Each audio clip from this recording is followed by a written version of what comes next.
In 1971, amid one of the tensest moments of the Cold War, Henry Kissinger sat across from Chinese Premier Zhou Enlai in Beijing. For 40 minutes, Kissinger outlined the intricacies of America's foreign policy. Zhou remained completely silent, his expression unreadable. The stillness rattled Kissinger, who kept speaking unintentionally, exposing deeper layers of America's strategy. When Zhou eventually broke his silence, there was no need to negotiate. Kissinger had already handed him everything. Silence isn't a void, it's a calculated tool. In high-stakes conversations, the first to speak often loses. The person who overshares hands over all their leverage. Welcome to the discipline of deliberate silence, one of Machiavelli's most underrated but potent techniques. This isn't about staying quiet for the sake of it. It's about using silence to make others disclose their secrets. By the end of this, you'll know how to use silence to gain leverage insights and respect, none of which excessive talking can ever achieve. Once you've mastered this, manipulation will no longer work on you. Take Alex, for example. He was negotiating the salary for a position he really wanted.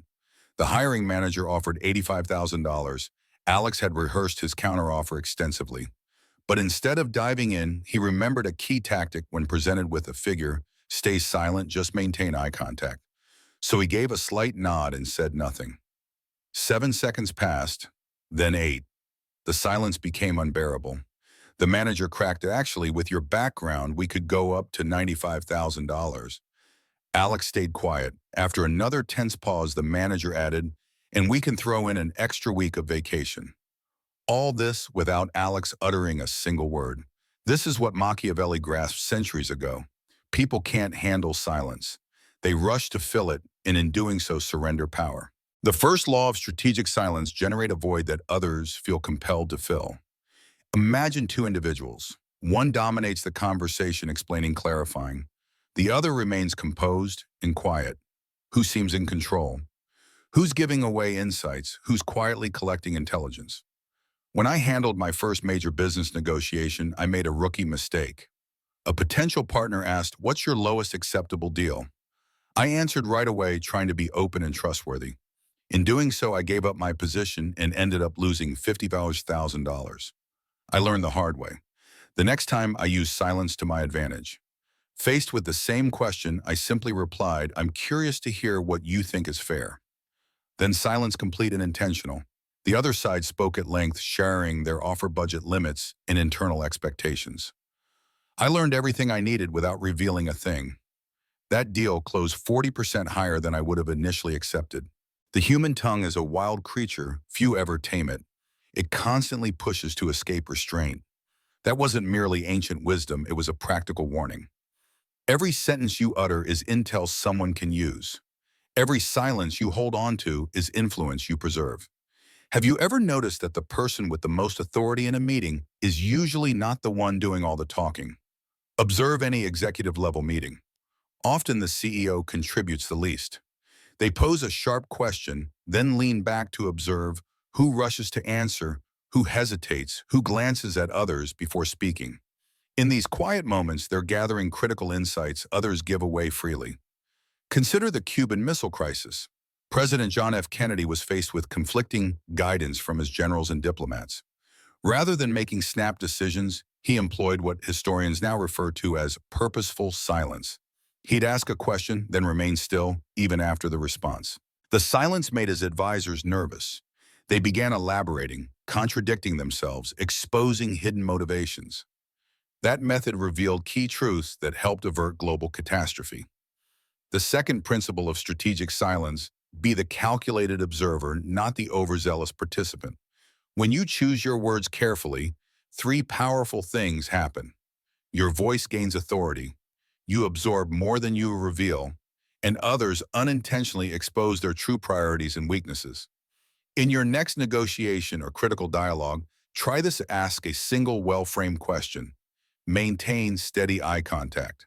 Sit back slightly, nod to show attentiveness, but don't speak. Pause for at least 5 seconds after they're done. You'll witness them trying to fill the silence, often giving away added details, stronger terms, or vulnerabilities. Keep in mind, the first person to break the silence has subconsciously surrendered to the psychological tension. Use that. Say less than what's expected. This Machiavellian advice isn't about playing mysterious, It's about maintaining control. The third law of strategic silence: understand your silence limit and gradually expand it. This isn't a trait you're born with, it's a muscle you train. When I first practiced this technique, I could barely last 4 seconds before feeling pressured to speak. I began training with the friends during simple chats, then moved to professional contexts. I would ask a question, count silently in my mind, and stretch the pause longer each time. Within 4 weeks, I could comfortably sit in silence for 15 to 20 seconds, far beyond the tolerance of most people. The impact was immediate and game-changing. I started winning deals that I used to lose. People began sharing insights they never planned to. Want to strengthen your silence tolerance? Start with these begin in low-pressure conversations. Ask a question, then mentally count, aiming for a pause 2 seconds longer than you're used to. Keep your body language calm and confident. Pay close attention to what others disclose once the silence becomes uncomfortable. This isn't about creating awkward moments or discomfort without purpose. Strategic silence creates a space where truth naturally emerges. Silence, it's often when people reveal what they're truly thinking, not just what they intend to say. That's when the facades fall away and the truth surfaces. There's a reason we connect silence with strength. Judges, generals, seasoned tacticians, they all understand that too many words dilute authority. At the height of Muhammad Ali's boxing career, a journalist asked him to recite a poem. Ali simply said, "Me, we." Just 2 words, then complete silence. It's remembered as one of the shortest yet most powerful poems ever spoken. Ali knew that commanding presence isn't about long explanations, it's about making people reflect on your message. The fourth rule of strategic silence: speak sparingly but make every word count. When you finally speak after a stretch of silence, your voice holds more influence. Don't weaken it with fluff. Cut out softeners like "I think maybe" or "in my opinion." Avoid justifying or explaining unless directly asked. Use clear, assertive language. Then go back to being silent. Here's the difference: weak, I think maybe we could consider the second option, since it might be slightly better for our timeline if everyone agrees. Strong. The second option works best for our timeline, then stop. See how the second statement leaves no room for ambiguity. It demands a response instead of inviting debate. That's the essence of quiet dominance. Strategic silence isn't just useful in deals, it's a mindset, a way to manage how information moves in every exchange. Let's recap the 5 principles of Machiavellian silence. Create a void that others feel compelled to fill. Watch and analyze instead of rushing to contribute. Keep control by limiting what others know. Build your tolerance for silence and push it further. Speak with purpose, not excess. Think back to the Chinese diplomat Zhou Enlai. When asked for his view on the French Revolution's impact, he famously answered, "It's too soon to tell."